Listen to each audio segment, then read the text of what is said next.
So Eddie Hearn has just signed Cuban amateur star Andy Cruz. Cruz, who is yet to turn pro, last fought in the amateurs back in 2021. In the intervening period, presumably he's been working on defecting from Cuba, which he's now done. He's out of the country. He's moved to America. He's signed with Matchroom. He is an Olympic gold medalist. He won gold at the Tokyo Games. He also won gold at the World Amateur Championships 3 times, which is no mean feat, I can assure you. He won gold twice at the Pan American Games and also gold at the Pan American Championships. He has moved between bantamweight back in 2015 to, in more recent years, fighting at lightweight and light welterweight. As a pro, he's probably going to go down from, let's say, light welterweight or lightweight, potentially to super featherweight. That's what people tend to do when they turn pro, because in the amateurs, you're weighing in on the day of the fight. So you don't have the luxury of being able to dehydrate and then rehydrate because there isn't enough time.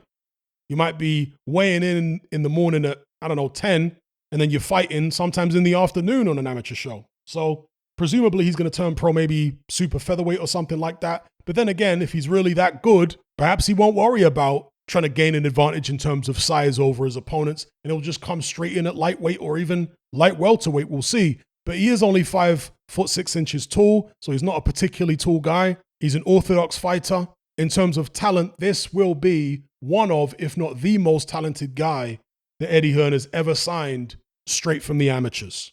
But one thing about Cubans is that they don't tend to be a big draw in the pros, even the very best guys over the years, because there just isn't a massive Cuban population in the United States. There is a Cuban population, of course, especially in places like Florida, but it's nowhere near as big as, let's say, the Mexican population, for example, in the United States. I think there's something like 30 million Mexicans in America, there or thereabouts. Also, Cuban fighters tend to be very technical. They don't tend to be blood and guts, and that can sometimes turn viewers off. There have been some exceptions. Yuriorkis Gamboa was a very exciting fighter, but for the most part, they tend to be technical and they don't tend to be big ticket sellers. So while on paper, this is a great signing for Eddie Hearn because the guy's talented, are we really expecting him to become some pay-per-view guy or something? Maybe he can be involved in a pay-per-view if he's got the right dance partner.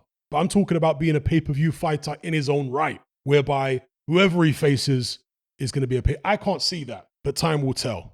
So let me know what you guys think about this signing for Eddie Hearn, Andy Cruz, Cuban amateur star, cream of the crop. Are you excited for this?